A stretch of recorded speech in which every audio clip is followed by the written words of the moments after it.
చాలా మంది students maximum చేసే మిస్టేక్ ఇంటర్వ్యూస్కి అటెండ్ అయ్యేటప్పుడు రెగ్యులర్ కంపెనీ ఇంటర్వ్యూస్కి ప్రిపేర్ అయినట్టు ప్రిపేర్ అయ్యి వెళ్తారండి. అంటే వాళ్ళు చాలా స్కిల్డ్ ఉన్నా సరే రెగ్యులర్ ఇంటర్వ్యూస్కి అండ్ ఈ మ్యాంగ్ కంపెనీస్ ఇంటర్వ్యూస్కి చాలా హ్యూజ్ డిఫరెన్స్ ఉంటుందండి. రెగ్యులర్ క్వశ్చన్స్ అడగరు, వాళ్ళంతా టెస్టింగ్ మోడ్లో ఉంటారు. ఆ టెస్టింగ్ మోడ్ కూడా వాళ్ళు టెస్ట్ చేస్తున్నట్టు మనకు తెలియదు. మనం ఏ టైప్ ఆఫ్ ఆన్సర్స్ ఇస్తామో దాన్ని బేస్ చేసుకొని వాళ్ళ మనల్ని జడ్జ్ చేయడానికి ఉంటుంది అనమాట. పైథాన్ కోడ్ రాశారు అనుకోండి, ఆ కోడ్ని ఎంత టైం కాంప్లెక్సిటీతో రన్ చేయగలవు అని చెప్పి అడుగుతారు. దానికి కండిషన్ ఏం పెడతారంటే ర్యామ్ 1 GB ఉంది అని లిమిట్ ఇస్తారు ర్యామ్. ఓకే, అలా ఇచ్చినప్పుడు మనం ఏం చెప్పగలం? సో ఆ ఇచ్చిన కోడ్ అండ్ డేటా సైజ్ ఎంత ఉంది అన్నది ఎలా ఆన్సర్ చేయగలము అన్నది ఇంపార్టెంట్.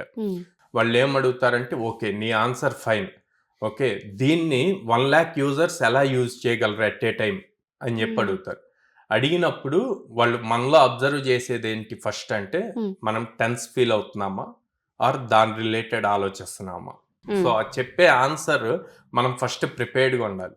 సో అందుకే రెగ్యులర్ కంపెనీ ఇంటర్వ్యూస్కి వెళ్ళినట్టు కాకుండా వీటికి సపరేట్గా ప్రిపేర్ అయ్యి వెళ్ళాలన్నమాట. ఎందుకు అంటే వాళ్ళు డీల్ చేసే ప్రతి product millions of users at a time use చేస్తారు. అంటే స్కేలబిలిటీ ఎక్కువ ఉండాలి. అసలు టాప్ లెవెల్ కంపెనీస్ ఆర్కిటెక్చర్ ఎలా ఉంటుంది అన్నది ఇంపార్టెంట్. ఒక సాఫ్ట్వేర్ ఒక ప్రోడక్ట్ వాళ్ళు బిల్డ్ చేస్తున్నప్పుడు దాని ఆర్కిటెక్చర్ ఎలా ఉంటుంది, ఓకే ఫస్ట్ ఒక 1000 మెంబర్స్కి బిల్డ్ చేస్తే దాన్ని ఎలా స్కేలబుల్ చేస్తారు అన్న పాయింట్స్ గనక తెలుసుకుంటే ఇలాంటి మ్యాంగ్ కంపెనీస్లో ఈజీగా క్రాక్ చేయగలుగుతారండి. ఓకే.